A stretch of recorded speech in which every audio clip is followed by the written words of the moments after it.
I love the biblical passages where Messiah Yeshua is going toe to toe with the religious leaders of his day. In Matthew 23, he's talking to the teachers of the law and the Pharisees.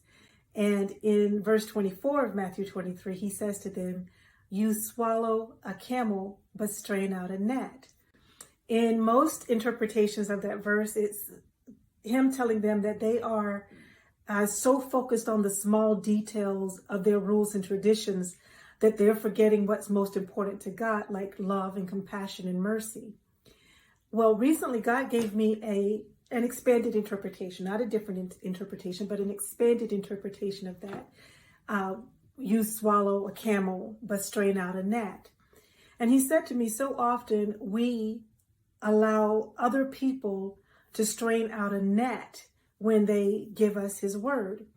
Think about it. Your leadership, your religious leaders, be it a minister, a pastor, a bishop, a priest, whatever it is that you call them, consumes huge quantities of the Bible. They read many different versions of it. They've gone to theological school in preparations for their services. They consume a lot of the Bible. But when you, the congregation, are before them, they give you one or two passages and you receive the gnat's portion. They've swallowed the camel because they've consumed all of this word of God. And in their service with you, you receive a small portion. You receive the gnat's portion because one or two verses in the Bible is a very small portion of what's in the Bible. So they have consumed the camel, strained out a gnat, and you consume it. And are you really well fed?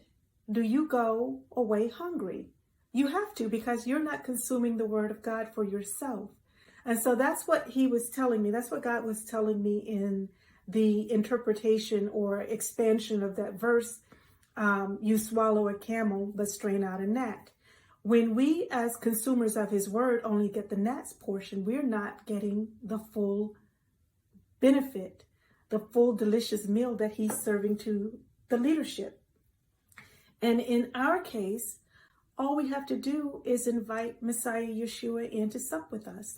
But he says, I stand at the door and knock, and whoever lets me in, I will come and sup with you. Messiah Yeshua issues an invitation to us that he will give us the camel's portion. Not only will he give us the camel's portion, he'll feed it to us.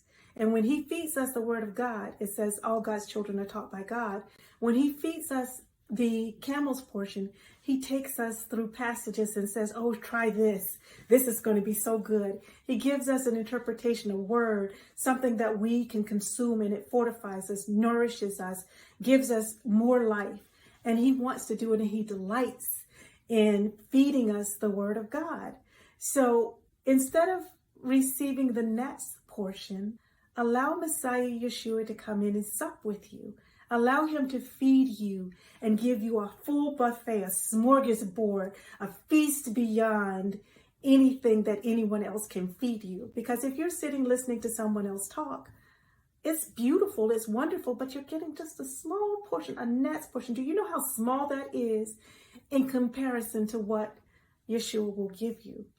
We have another passage that tells us, oh, taste and see that the Lord is good. And indeed he is. He wants to feed you his word. He wants Messiah Yeshua to come and sup with you. He wants to give you the camel's portion and have a big, delicious meal with you. So let Yeshua into your heart. When he knocks at the door, open, and you'll have a delicious meal.